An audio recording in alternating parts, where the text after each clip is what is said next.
yang bikin dunia pendidikan tercemar itu karena pemimpin daerahnya langsung bersikap subjektif. Ya, oh ini bersalah, bersalah. Menurut gue gitu sih. Kalau soal dinonaktifkan, setuju.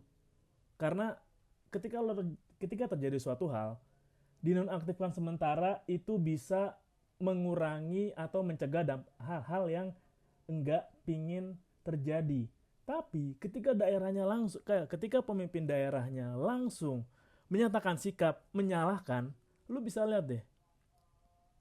Apalagi yang wakilnya juga, oh iya tidak boleh kekerasan. Dilihat dulu konteksnya. Lu pasti bakal nanya, loh berarti guru juga nggak boleh ngerokok di lingkungan sekolah dong? Betul, nggak boleh. Kalau emang ada guru yang ngerokok, tegor aja. Kalau masih nggak mempan, ya lu boleh ramein di medsos kalau menurut gua. Karena tempat pendidikan itu ya emang bukan tempat untuk ngerokok, nggak boleh ada rokok, laporin aja nggak apa-apa. Tapi kalau gondrong, enggak, ini bukan soal gondrong, ini soal ngerokok, dua hal yang berbeda. Terus kemudian, yang rame adalah respon dari anak muridnya. Anak muridnya bilang, oh itu abis aku ditampar, aku ditendang. Kata kepala sekolahnya bilang, itu bukan ditendang tapi dicubit dari belakang. Feeling gue sih emang karena habis ditampar terus kabur. Apakah tindakan kekerasan diperbolehkan di sekolah? Menurut gue memang tidak. Tapi dilihat dulu konteksnya. Konteksnya. Konteksnya ngerokok dalam lingkungan sekolah. Menurut gue itu ibu kepala sekolahnya refleks. Karena ngerokok itu termasuk tindakan yang sangat dilarang di lingkungan pendidikan. Sangat dilarang. Ngerokok aja dilarang kalau belum 21 tahun.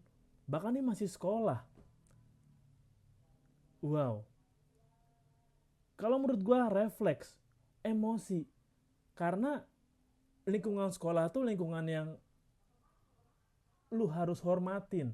Sebagai siswa. Sebagai murid. Karena itu tempat lu mencari ilmu, tempat lu mencari pengalaman, tempat lu membangun relasi, tempat yang bisa berdampak untuk masa depan lu dalam jangka panjang. Tempat penting dalam proses perjalanan hidup lu. Seperti tempat sakral, makanya hal-hal yang dilarang itu termasuk yang rokok. Karena ngerokok ngerusak kesehatan. Udah dibilang juga kan, dibungkus rokok, dampak rokok itu kanker paru-paru, dan lain-lain. Dan lu ngelakuin itu di tempat hal yang harusnya itu tempat yang lu hormatin, tempat yang lu junjung, tempat yang lu hargain karena lu berproses dari situ dan lu ngerokok di situ.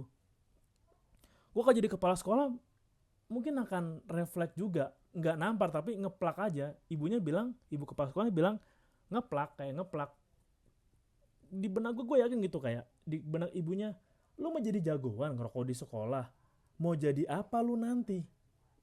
Itu kayak orang tua yang ngerasa dikecewain sama anaknya. Rasanya kayak orang tua lu tuh nitipin gua di sini buat mantau elu, buat ngedidik elu, biar elu jadi orang yang bener. Kenapa lu ngelakuin hal yang gak bener di tempat lu dididik untuk jadi orang yang bener? Kesel lah. Yang kesel karena lu belum ngerasain punya anak. Lu belum ngerasain ngedidik anak kayak apa. Kelakuan anak lu nyebelin, ngeselin. Dan ini ngerokok lagi. SMA, gue yakin usianya belum 18. Yakin gue. Yakin. Itu refleks karena kecewa berat. Sama kayak lu ah, lu lu pernah gak sih ngeliat orang tua lu kecewa sama lo gitu?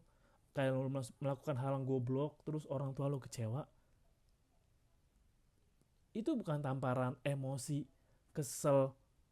Enggak, tuh tamparan kecewa menurut gua.